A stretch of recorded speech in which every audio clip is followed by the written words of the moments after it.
In this video, we're going to cover how to use the harmonics test on the Fluke 435.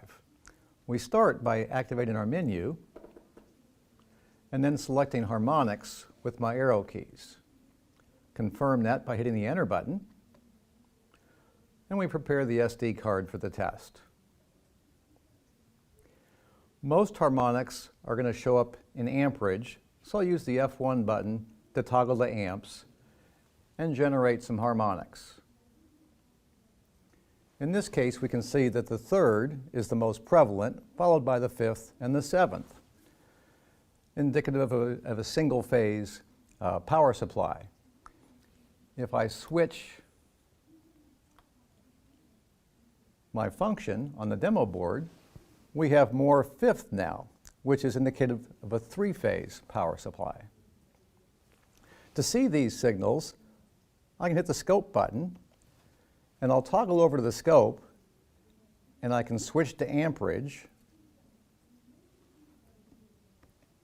and over to a phase. So I can see phase A, my voltage being the larger sine wave, and my current waveform being the double hump that shows a three-phase power supply. If I switch back to the single phase, what you'll see is a single hump. Let's go back to my harmonics screen. Again, we see the current waveforms, the fifth being the third and the fifth being the most prevalent right now. I can switch to meter and see a meter view. There's lots of data in harmonics. The arrow keys will scroll down through this, all the way down to the 51st harmonic, both voltage and current. I can also look at a trend by hitting the F3 button, and this will show a strip chart type recording.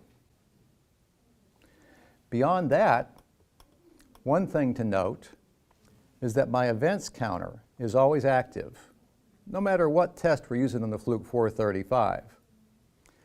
If I hit the events key and come to see normal, you'll see I had a few dips and swells occur during the test. So even during harmonics testing, I see other types of voltage events.